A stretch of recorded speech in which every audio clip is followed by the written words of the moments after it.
Okay, the next item on our special meeting tonight, I need a motion to, after we were taken out of the closed meeting, now we have one motion to bring forward tonight concerning the loan with United Bank. Could I hear a motion? Mr. Mayor, I move that council authorize the interim town manager to ratify the commitment letter from United Bank dated September 29, 2020, reflecting a loan for the Front Royal Police Department in the amount of $8,483,001.15. Second. And motion and a second, any discussion? Hearing none, roll call, please. Well, I'm sorry. I just want to say thanks to our interim manager and our council for getting this thing through. I just wish that it could have been done a lot sooner, and for the rate that we got, I know it was a lot of back and forth, and we finally got what we feel like the town can live with, and I'm just glad that we were able to pull this off. Anyone else? I would like to thank Matt also and staff for working as hard and diligently as they did to get this monkey off of our back. I'm super excited. We got a great rate on this loan, which will be acceptable to our citizens. And I think it was a great deal. It was good to see it done. Okay, I'm relieved that the issue with respect to the Front Royal Police Department has been resolved. I'm thankful that it appears that this will save the town taxpayers a considerable amount of money over the long term. More importantly, this removes an obstacle to resolving the current litigation between the town and the EDA. I'm hopeful that we can now work together to resolve our differences and move forward and refocus our efforts towards bringing those who have committed crimes to justice.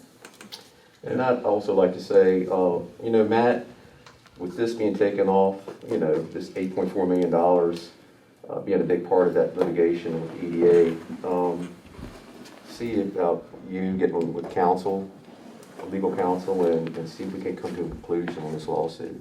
See if we can't work it out. That's a great point. That'll be the next step, absolutely. Very, very quickly. So thank you for that. Thanks. Yes, I'd like to say that what I'm quite pleased about is I'd like to thank the interim town manager and of course BJ and our auditor. We spent a lot of hours justifying that 8.4 million, and we all agreed to it. And I'm just sorry that it didn't happen sooner. But what's even better, as I read this, there are no secondary liens on this. There are no fees and no prepayment penalties. So you're talking $300,000, $400,000, $500,000 right here on this piece of paper. That is a tax savings to our constituents. So my appreciation goes out. We really pushed this forward, and I appreciate it. Thanks, Mr. Seelock. And just to add a point of clarification to one point there, the council was being pressured to refinance the principal and interest at 3 3/4%.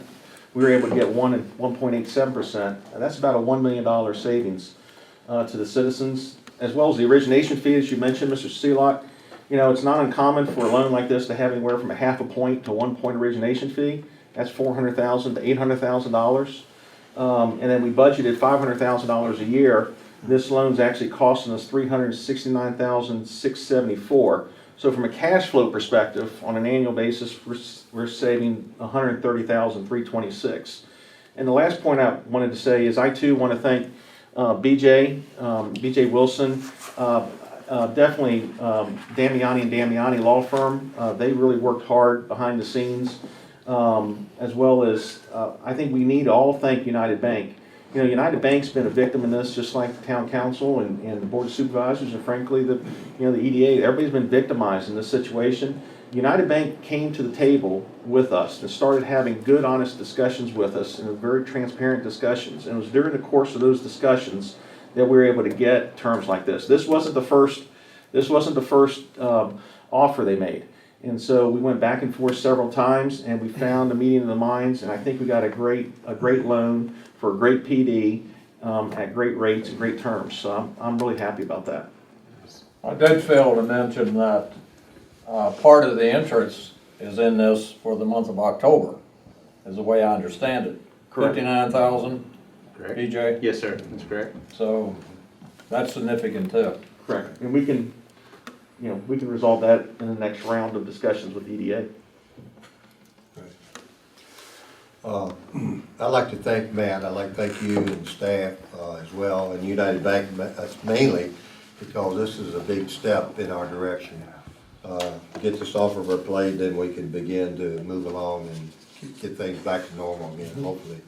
So I'm really proud of all of these things that's happening, and at least we can go to bed without thinking about spending or having to owe the 8.4 million. We'll have to pay it back, but it's a good thing that we could all sit here and say that this was one of the best things that I've seen this year that's happened. So I'm really proud of this. So I want to thank everybody who took part in it.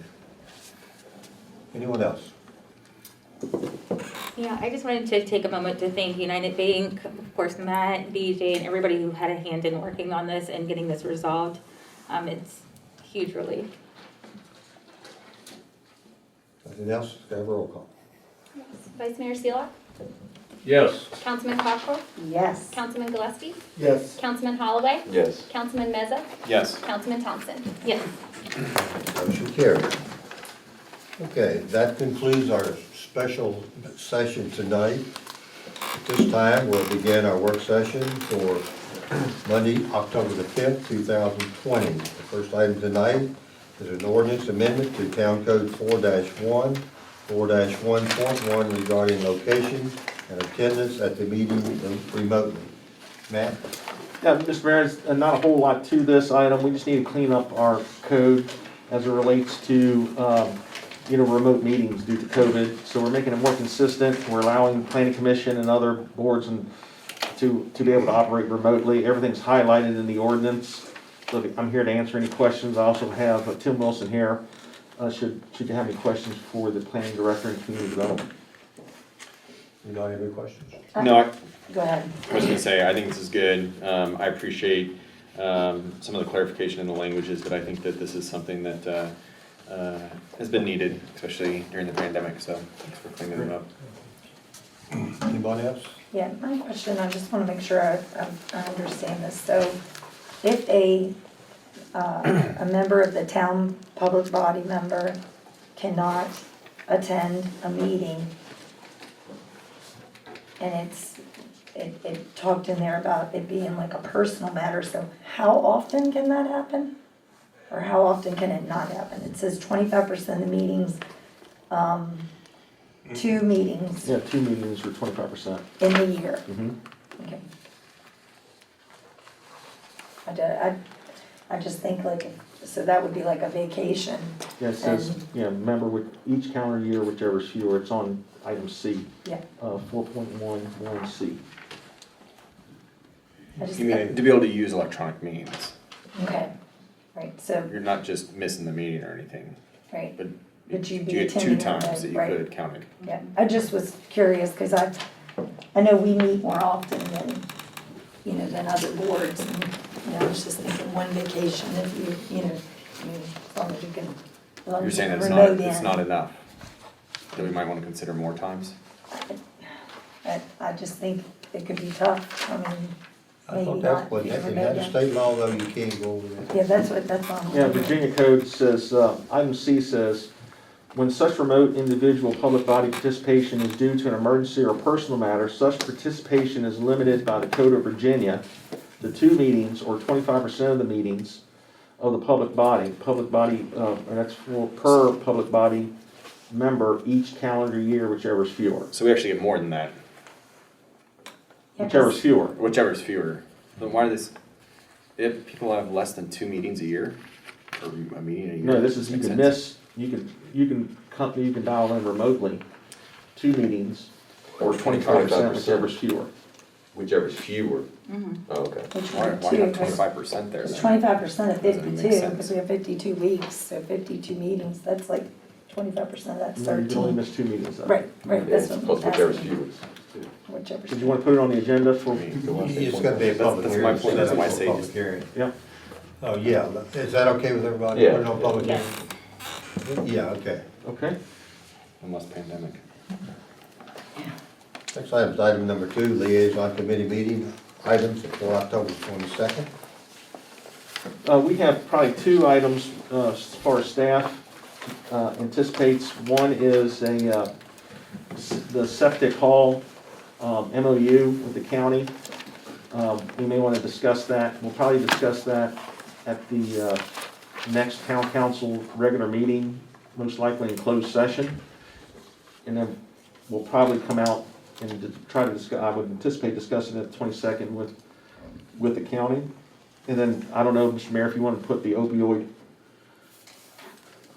substance abuse item for liaison, but that's all the town staff could think of. Yeah, let's put it on there, even though we're gonna have a meeting this Thursday with quite a few. And by the way, Gary, I'm gonna place you on the meetings as one of our liaison people, so. But we're gonna have a meeting this Thursday at 8:30, will it still be? Right here. And then we're gonna set up the parameters, and then we'll go from there to the next step, where we go from, into the actual, meetings and all the other things, getting it all together, so we can, get everybody on the same page, which would include the county, us, the state, whoever. So that's gonna be very important, that we begin Thursday morning at 8:30, and then hopefully that will continue on. So is there anything you can think of? You see on the last meeting, July 16, 2020, we talked about the swagging system. I think doesn't need to be discussed. Update on tourism, we could probably keep that on there, give them an update. Update on Hackett Road, that's off, but those are the only ones. So as far as town goes from staff, we can see update on tourism, and then septic hall and opioid, substance abuse. So is there anything else between now and when we approve the meeting or the agenda for the 19th? Let me know and I can get it added. Going back to that septic hauling, now, is that something we need to do, or because the times ran out, or what? No, it has nothing to do with the time frame. There's other issues. Yeah. There's other I issues know we want that to discuss and close. we had signed a document that they could do that when we built the plant, because we Correct. built a portion of it. Okay. All right, well, we'll know more about that later. Okay. Anything else you want to add to that, anybody? Who's meeting, which of us is going to that one? Liaison meeting. Who's the next person Yes. that's going? I'm not sure. Do you have any idea, Mariel? I'm not sure. Yeah, I Did think you- it was sent out. I think Tina sent that out. I was I the missed last it. one, I think. Oh, so you're doing it again? Yeah, I think so. Would you I can find out with absolutely. Tina and find out who's Mhm. next? And let them be aware of the meeting. I know it was on the same meeting with the. Who has not attended? I don't think I have this yet. I don't think I have yet this year. Okay, you have in the past though. Have you ever attended liaison? No. I'm sure Tina's got a schedule for all of us. Yeah. Okay, Check with her and then let us know. okay, Absolutely. Okay. all right. So, BAR, Let me get my paper together here. Next item is item 3, the BAR term expires in November. yeah, as you see, Lauren Runyon and Nancy Hughes' terms expire on the Board of Architectural Review on November 13th. Ms. Runyon was appointed to the bar December 9th to fill an unexpired term. She would like to be considered for reappointment. Staff has not confirmed if Ms. LaHue would like to be considered for reappointment. We've been unsuccessful in reaching her. She may be traveling. Do we have anybody that you know of that's already sent their application in for the BAR? No, I don't have anybody. Yeah, no, I don't Because I think we know that- advertised it. No. We used to keep a running list of those who may want to be involved, and we'd call them. Yeah, we don't have a list like that. Y'all want to advertise for this position, or since we don't know about Ms. LaHue? I guess it'd probably be a smart thing to do, since we Yeah, haven't heard from her. that's what I'm thinking, yes. Okay, Let's go ahead and do that, and then we'll see if we get anybody else, maybe we'll at least have somebody that maybe. you want to advertise 2 positions or 1? Well, I would say just the one at this Yeah, I point, think because that we've already got one she that was wants to just be appointed. placed back on. Okay, She hasn't been there that long either, so, yeah. Hopefully she- wants to still do it. Okay. All right, next item, Mr. So Mayor. the next item here tonight is item 4, resolution to Valley Health and Anthem. Now, was this in the, did you guys get a copy of this in the box? Yes, we did. Okay. I'll take it. Wait, no, we didn't. Yes, we did, it was a It separate. was on your iPad. It was a but it's separate not one, in our yeah. package. It's a separate document, Probably have to recuse myself from this. yes. I'm guessing. I haven't seen this for the record, but I probably should recuse myself from it. No. Well, I vote. Here you go. If I have a feeling that it's along the lines, I think it might be. Jake, are you gonna recuse Sure. yourself? Okay, you make that announcement, so that then we'll get into discussion. All right, yeah, so I have not seen the resolution that's just been in front of council, and I will be recusing myself from the conversation around the resolution or a vote for the resolution, considering that it's my employer. We are, thanks, Jake.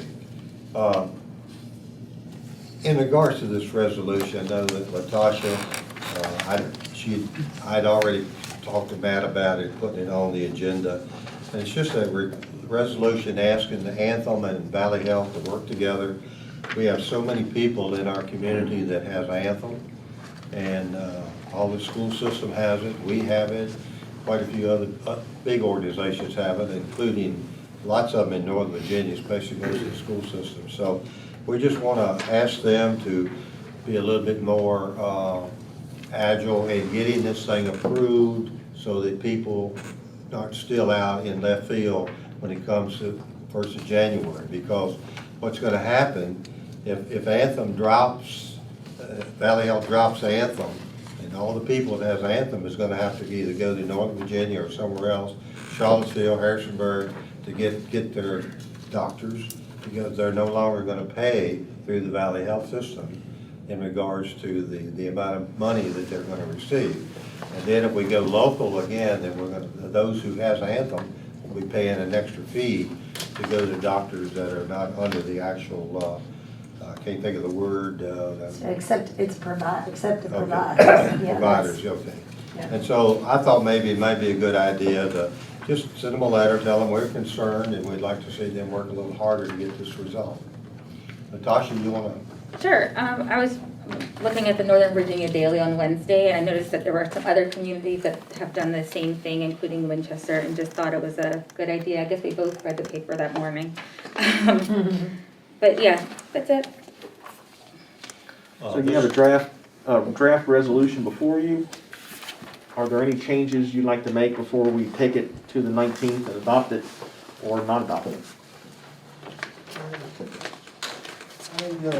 The Valley Health is in a monopolistic position. I think that's kind of a little aggressive there, in my opinion. Okay. It's right here. Where, The second page, the second paragraph, page 2, second one up.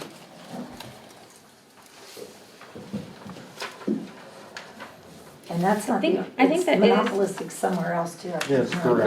Right. I think that should almost stay because it shows the urgency of why we need this worked out. Because if you are in a critical medical situation, you're gonna go to War Memorial, which is Valley Health.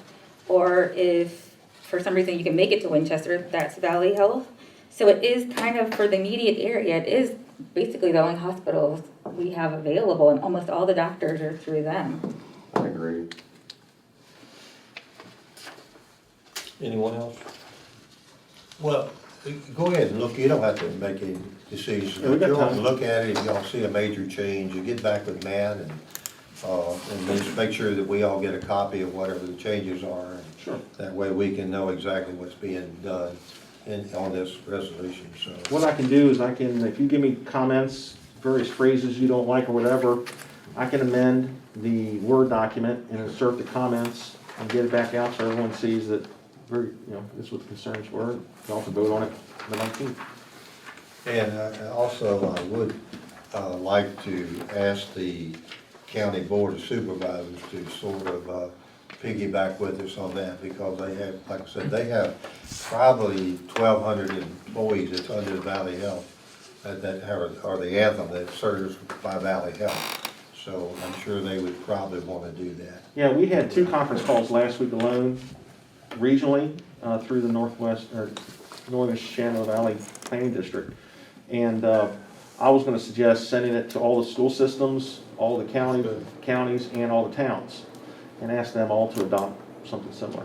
Yeah, I think that's a good idea, because, you know, again, the more people that we get involved, I think the better we'll all do. Especially those that have Anthem and use Valley Health, which we all do. Okay, that'll be on the 19th of October, is that correct? Yes. Okay.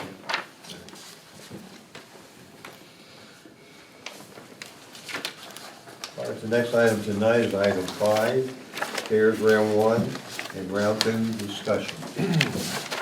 Let me get to the notes.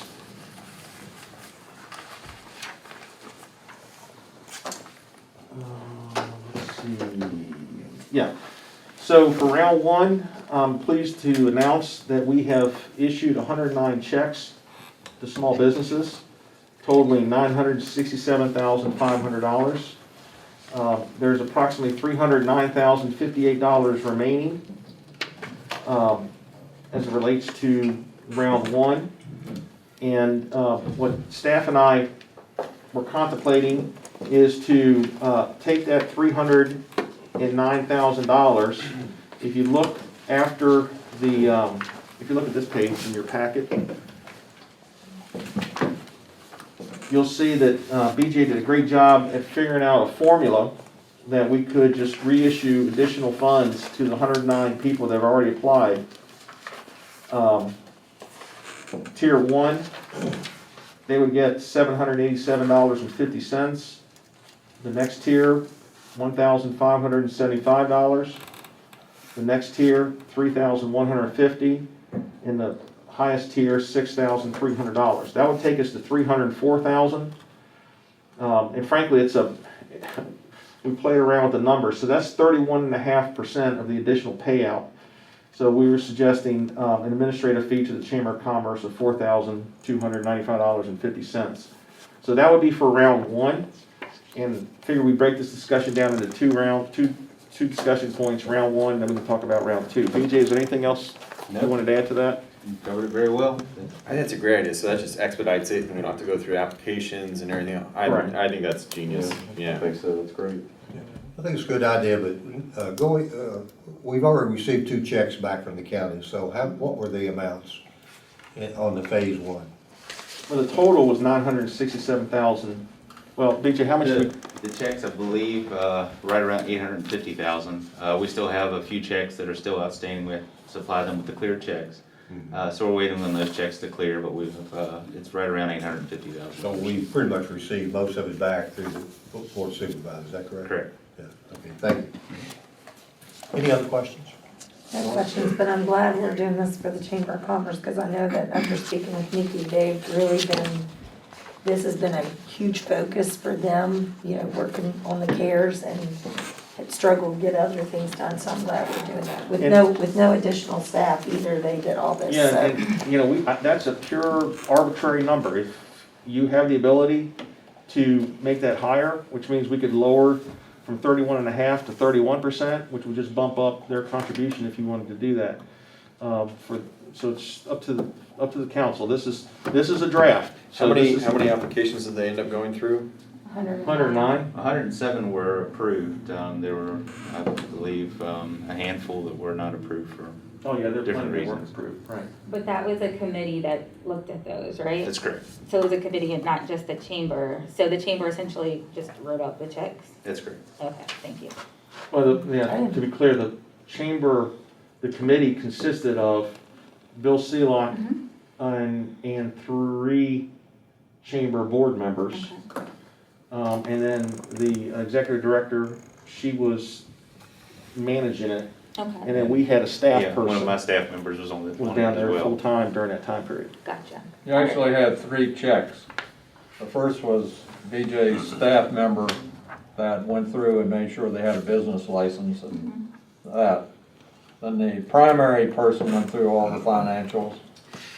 Then the next person went through it as well and just make sure the justification was there. And once those two approved it, then it went off for back to the chamber to issue a check. Right, I was just trying to gauge the level. Because of on some of them I involvement was primary approver, on some of them I was secondary, so I didn't see all 107. in it. Right, I only saw, my share. gotcha, all right, thank you. And this was only for the town's portion, then they were Town, also yes. involved with however many, whatever's going on with the county part too, so. So if you like the formula we came up with as a draft, we can, BJ, we're gonna need official vote on the 19th on this? Yes, because we did allocate, we allocated a certain dollar amount to the chamber, so we'll have to amend that. Yeah. So yes, you're correct. I Good call. think we paid them for the first round. BJ, you remember what we paid them for the first round? I'm sorry? Do you remember what we paid them for the first round? I don't think we paid them The anything. chamber, we didn't pay them anything. Oh, I sent one of my staff members over to help them out through the process, right, but we haven't paid them anything. Now, we did, the county and the town, gave them, 30,000 each okay, that came out before the CARES Act. From the top. But that had nothing to do with the actual grant itself, or the actual administration of it. So yeah, I did want to disclose that. thank you. And that was from them, like, not being able to That was from their host losing all their events fundraisers and and- that, yeah. all their fundraisers. I reckon that brings to mind the time that our staff member spent on this CARES Act. Did we get reimbursed for that time? No. It I was think that's just. a budget line item for us. Instead of helping out downstairs, she went over to the chamber. So.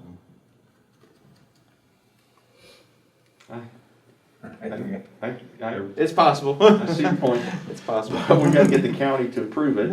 Sure. Yeah, So I've been down that road. I think the staff member probably makes $300,000 a year, so that's what we should put Yeah, it in exactly, there.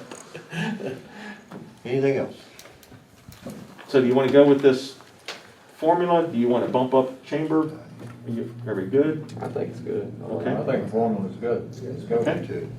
I'm happy with paying it. I'm also happy with rounding it to an even 5 Yeah. administrative fee. Yeah, it's I not was that thinking the easy. same thing. It's not that easy. Oh, Because what it does, it screws up, it changes the formula. BJ's a mathematician. Yeah. You should've- I can should've make it made All right. Or, I mean, whatever the formula is, if it brings it up to $5,000, I think that's a fair administrative fee for divvying out $1.275 million. So I'm perfectly happy with that, especially since that person dedicated the time to be able to do that, and we collapsed all of the chamber events during. I'll tell you what I'll do, I will run 3 scenarios maybe, and just let you guys see 3 different scenarios, and let you pick the one at the meeting you want to vote on. Sounds good. Okay, is that good, BJ? Yes, we can do that. All right, so for round 2, this is quite interesting. As you know, I'm gonna take my mask off so you can hear me. As you know, we originally submitted a spending plan that was asking for reimbursement for the PSAP, which is the communication system for the Front Royal PD. We were requesting, that was an unbudgeted item, and we decided during the pandemic to invest the money into the communication system because the E911 system went down for many days at the sheriff's office, at the public safety building for the county.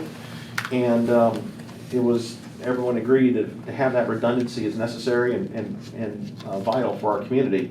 We had to reroute all our calls to Rappahannock County, and then Rappahannock, we had a sheriff deputy down at our dispatcher, a county dispatcher in our communication center, and it was an interesting 3, 4, 5 days. So we believe strongly that money could have been reimbursed. The second one was the SCADA system for the water treatment plant, wastewater plant, and the electric plant. That allows for remote working. How that could be interpreted is not reimbursable. BJ and I still don't know.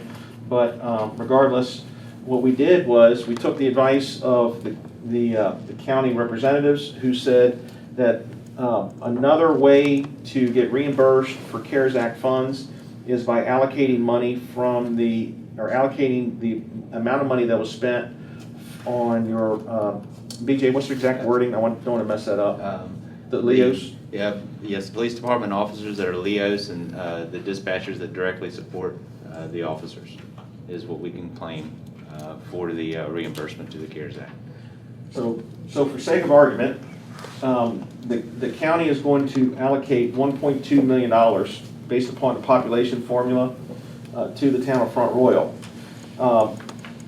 Let's assume for a moment that through the police department, we spent $1.2 million exactly. Let's just make it easy. During a certain time period, because that's another bone of contention, but we have to spend it during a certain time period.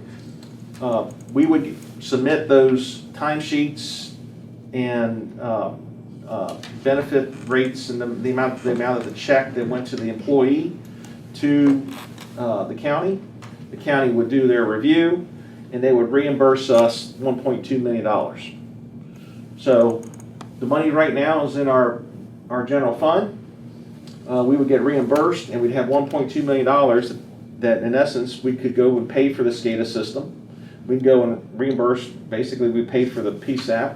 We could set money aside in spring of next year to do our own round of business recovery money if you choose to, or you can put it towards paving, or you could just keep it in your reserve account. But what it does, it allows the council the flexibility that I think is important. So we've taken the advice of the county and we've conceded that that's what we're suggesting as far as the revised spending plan that's before you. And BJ and I felt it was necessary to bring it to you. Are they doing something similar? Yes. Their officers? Yes. Okay, so it's not gonna be something that's a dispute? No, no, what's of dispute is they want us to start the expenditures the second pay period in July. Second pay period in July. Of this year? Yes, and it goes to they would like to have it to the first pay period of December, even though we're allowed to do it the last pay period in December. 4 months into the pandemic? Yeah, so it's just, we're hoping that we can, I'm really trying to work. What's the chances that we're actually be able to maximize? It's gonna be close. As long as we do the benefits, we should be okay. Yeah. The benefit component, we need to dial into that, but I think we're gonna be okay. If we happen to lose officers, it's gonna be maybe a little bit of a stretch. Okay. But we could always do, if, let's say it comes to $1 million, right? We could say, we could find $200,000 for business recovery purposes. And so we could spend it that way. What about hiring a town manager during a pandemic? I wish you would. I'll let you justify that one. I mean, I'm just saying. Why June and not March, April, May? That's a brilliant question. I mean, it's not logical what I'm hearing. I'm sitting there, Yeah, I'm trying to understand the logic. The guidance from the U.S. Treasury does allow it, but the county staff member spoke with VML and they recommended against it. they felt it was safer. The Treasury Department, it was ambiguous enough that you could probably do it that way. VML is taking a more conservative approach, and the county would like to take a more conservative approach, and I understand their point, to start it in the budget cycle of July 1. So when the CARES Act was going through I guess that's the way they're interpreting the language. and not going back in retro. Correct. The budget year, I think, is the point of contention. It's supposed to be for non-budgeted items, where how you can argue that fiscal year 20 was not budgeted would be that our budget wasn't approved until May. Okay. So gives, I guess, a little bit more backbone to it. So the recommendation came through VML, which the county accepted and passed along to us. Yes. That's also in the treasurer treasurer's website too. There's a certain date, and it's not earlier than June, I don't think. If I can pull it up. But we have till till December 30th. And I think they want to try to get everything in. So I think what we're going to try to do, we're going to submit the spending plan to the first pay period only in December, BJ? Correct. So we're hoping that's going to hit the $1.2 million, so we, We should Why be is it safe. December, and if it's running for the fiscal year, why is there, because that's when the Treasury said, that is the end date for the treasury? yeah, they said till December 30th is the end December date. 30th. Okay, so, yeah, there's an error It there. begins on March 1st. Yeah, we're incurred during the period March 1st through December That's what it 30th. Yeah, says, that's but- directly from the That's treasury directly from guidance. the Yeah, Treasury that's what I'm guidance. looking at. So you can see that Treasury guidance says March 1st, but there's VML interpretation that That March County- 1st really means July? Correct. I can see how they got that. this Still not logical, this has been probably 4 times a week. All right. So anyways, you guys, are you good with this spending plan? So BJ, we'll submit this tomorrow then. Very good. Thank you. All right, next item tonight then is item 6, review of FY '21 revenues and contingencies. BJ, I'll turn this one over to BJ. You can go into detail. Very good. So just to reiterate, this is our monthly kind of recap for where our revenues stand. Overall, revenues are doing pretty well.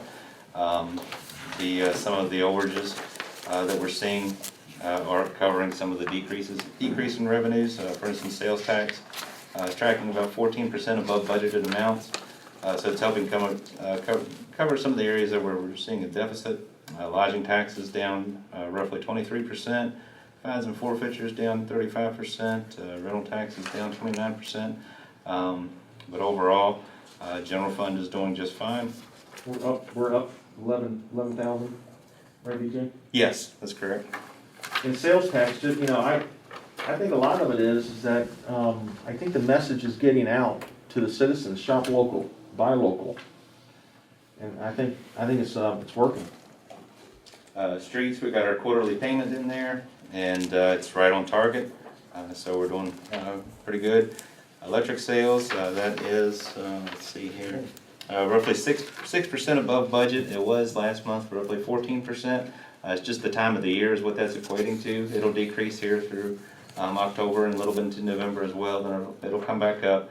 But it's right on target with prior years. For what we're seeing there, so electric's doing pretty well. Water sales, again, that's up again, mainly because of the time of the year. Being warmer out, that'll decrease as we go through our winter months. Water connections, they're doing just fine as well. Going over to the sewer, sewer sales are down a little bit, but that is also normal for this time of year. We just ended our summer sewer program. Allow people to water their lawns and not pay the additional sewer charges, so that's ending. So that'll start rebounding a little bit as well. Sewer connections fall right in line with the water connections where they're running a little above there, but overall sewer's doing well. Solid waste, a little low, but nothing detrimental there. Looking at $2,000 below the budget. Not anything to be too concerned over. Going down to the delinquent utility accounts there. So the number of delinquent utility accounts did increase, 856 to 936. But the dollar value has gone down. We went from 513,000 down to 464,000. So the dollar figure, we're at pre-COVID numbers. The number of delinquent utility accounts there, although it is a little bit higher, it's nothing to be too concerned over. The approximately, I'd say right around 100 of those are less than $20 bills. So it's very small dollar values. So I commend my staff for getting the dollar value down there on our delinquent utility accounts to being pre-COVID. I guess any questions with the revenues there before I continue? Okay. So what we're recommending is to return some of the funds back from contingency that we currently have into contingency back to the normal line items. Basically, this would return all of the line items that we have a need for or haven't addressed previously, with the exception of the merit increases and the compensation study. What I'm foreseeing is that we'll come back to council either next month or first meeting in December to request to have those released, and then implement the something with the merit and the compensation study effective January 1st. If I can add to that, BJ, I'm gonna interrupt you real quick. The merit and the comp study, plan would be that we would implement it January 1 if the council decides to do that in January 1. So we have a little bit more time. I was gonna give it another 30 days to see how the revenues look, maybe for the next 30 days. And probably in the last meeting in November or first meeting in December, we could approve it and then get that implemented January 1 if the council chooses to. Just allows you a little bit more flexibility. When would we, if we hadn't put it in the contingency, when would that have normally gone into effect? July 1st. And how much are we talking total, for the compensation study? It's in here, maybe. And Another 100 and some thousand? Yeah, it was roughly about 100,000. And I apologize, I didn't bring that one. It's here.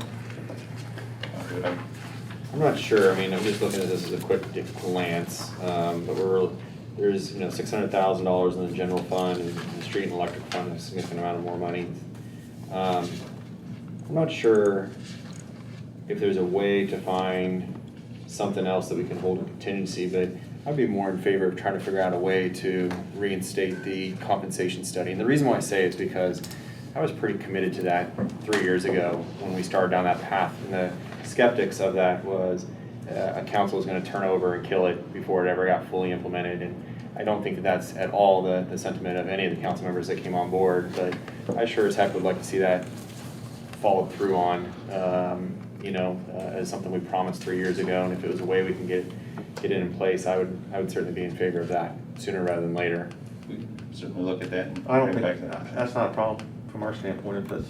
So what were you suggesting? You said January? Yeah, the merit and the comp study, if you were to implement it, we could do it January 1, and that gives you October, November, December to kind of look at your revenues and make sure the impact of the pandemic's not going to have an impact going into the next half of the fiscal year. We were going to implement it January 1 anyway, so might as well, instead of approving it all at one time, we might as well allow you a little bit more flexibility in the next couple months.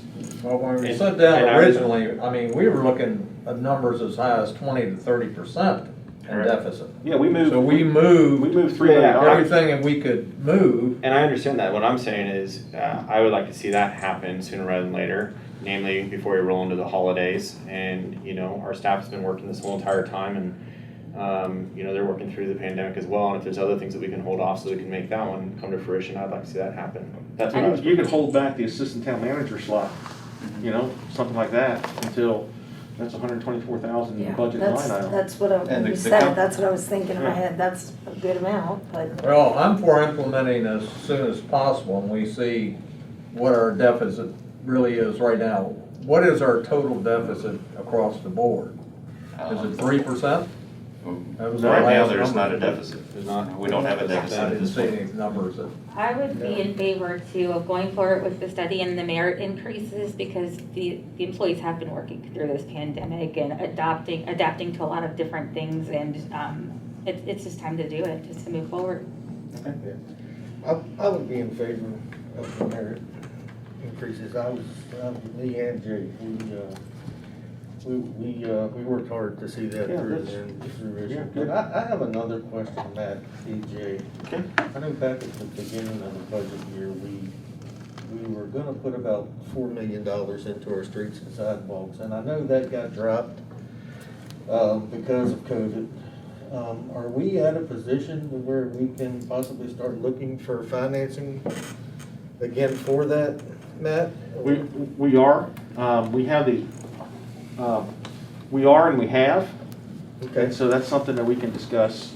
yeah, Yep. thank you.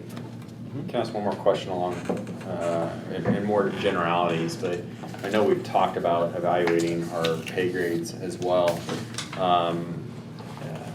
Number one, has there been any more discussion on that, or do we think it'd be worth discussing as we finish up phase 3 of the compensation study, if there's, if the timing of that would be, would coincide with evaluating our pay grades as well. Yeah, so we did look into that.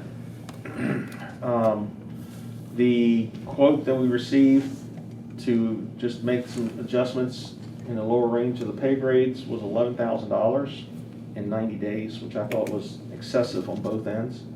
So I'm staff- sorry, is that for the company to do it or Yes. the material impact? For the company to do it. Okay, I was like, that seems low. No. Do it. Me too, I was like, wow. But what we're gonna do, HR has already made some adjustments.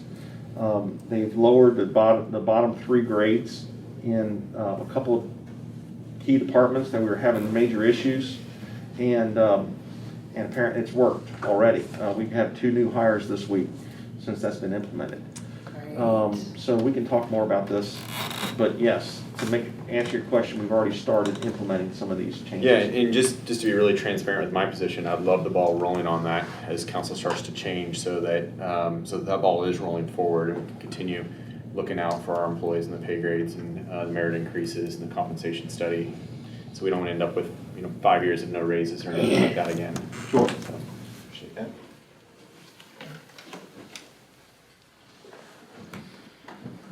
Anyone else?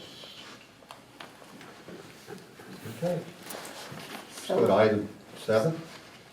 we agree. Item 7 is the rezoning application for the Yeah, drug so I'm roll. sorry, Mr. Mayor, let me make sure I'm clear. So we're gonna put back in the merit and the comp study and all these items now.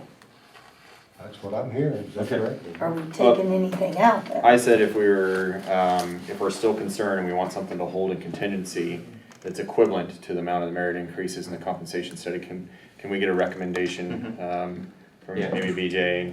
I can come up with something. If we're still concerned about it, on how the revenues are trending. Sure. Okay. Okay. So good? Okay. Item 7 is rezoning application for front roll Warren County EDA. Yes, Mr. Chairman, it's pretty self-explanatory. The staff report is in your packet.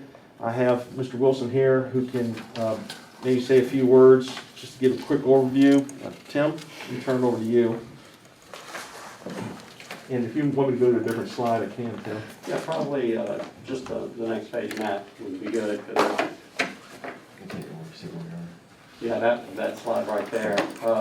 What you have, it's a rezoning application submitted by the Economic Development Authority. They're looking at rezoning a little over 62 acres from R1 to I2, and you can see that I2 there in the center, that's the Hackett Creek Technology Park. Those 2 parcels immediately to the west are the 62.7 acres that they are looking to rezone to I2, which will match up well with the park. The stated purpose is that by having that additional acreage, that's going to change them from a tier 1 to a tier 2 with the state of Virginia, with their Virginia Business Ready Site program, and the expectation if they can move up in those tiers, then hopefully they can have more visitation of that site. This site here, it matches up well with the comprehensive plan. It matches up very well with the existing zoning and as well as the existing land uses that are there. Planning Commission has held its public hearing by unanimous vote. They recommend the adoption of this map amendment. There were also proffers associated with this rezoning. The Planning Commission as well recommends the adoption of those proffers. And also, there was no comment at the public hearing, and staff has not received any comments at all on this rezoning. About the most quietest industrial rezoning I've ever had the pleasure of doing. What is the difference between an I-1 and an I-2? You said proffers for one. What is you said move up. What does that actually mean? Well, they're looking at moving it from an R1, from a residential district, to rezone it so it'll match with that I2 district. That it'll match up with that, so it'll change the uses from residential to industrial. I understand that. The I2 just provides for some additional and more intense industrial uses as opposed to the I1. But The I-2 is good because it does match the existing zoning district that's already there in the technology park. They did have four proffers. Two of them were what I call a little bit of fluff. They were nice statements, but they're not anything binding. The two that were binding is that they have buffered, or they have proffered for buffering of the site from any future residential uses. And they have also proffered, you have Progress Drive that goes through there should the east-west extension ever become a reality. They have proffered that they will provide right-of-way continuation of Progress Drive, and I think that's a significant and valuable problem. Can I just ask, the one part that was, part of the proper statement of the by right land use, so if I understand this, the way I interpret is that it would not be restricted, and it shows the things that they would prefer. Yeah, So that's basic, that is just that a fluff way to say this is what we like to see happen, but we're not bound to it? That's one of the two proffers that I call it. It sounds good, but it's not really enforceable. They're stating a preference, but that proffer does not limit their use to those two uses. If rezoned to I-2, that property would be available for any uses that are permitted by right or by special use permit in the I-2 district. So it's a nice statement, but it doesn't bind them. So it really to- is just fluff, right? Correct. Okay. And we can't do anything to make it not be fluff. I mean, I guess because then it would narrow us to say they could only have those, is that the idea? I guess I'd say with proffers, the key word is voluntary. Proffers must be voluntary from the applicant. Okay. Any other questions? Go ahead and advertise. Can that be advertised before the 19th, or is that too short a time? It's 2 weeks, right? 2 weeks from Yeah, I tomorrow. don't think we have enough. Yeah, we should be able to get that. It's 2 weeks. 2 weeks. And then you have to wait a Another minimum week. of 5 days from the second advertisement. I don't think you're gonna be able to make it. Yeah, I think not having to wait for 5 days, I don't Yeah. think that. But we'll get it, The we'll get it on first meeting in November. November, we'll get it on as soon as we can. Okay. We'll check it out, but I think it would be November, whatever the first meeting would be. Okay. Meeting Thank- time schedule. Thank you, Tim. Thank you. Okay, that concludes our regular agenda as far as the public part of it. Our next item, but item 8, is that we need to go into closed meeting. Could I hear a motion? I did the last one. Yeah. Yeah, we did. But you're so good at it. Oh, yeah, okay. I move that council convene and go into closed meeting with respect to the town manager's position for the discussion, consideration, or interviews of prospective candidates for employment, assignment, appointment, promotion, performance, salaries, or resignation of specific public officers, appointees, or employees of the public body pursuant to section 2.2-3711.A.1 of the Code of Virginia. Second. Motion and a second, all in favor say aye. Aye. Those opposed, motion carries. We'll take a 5-minute break.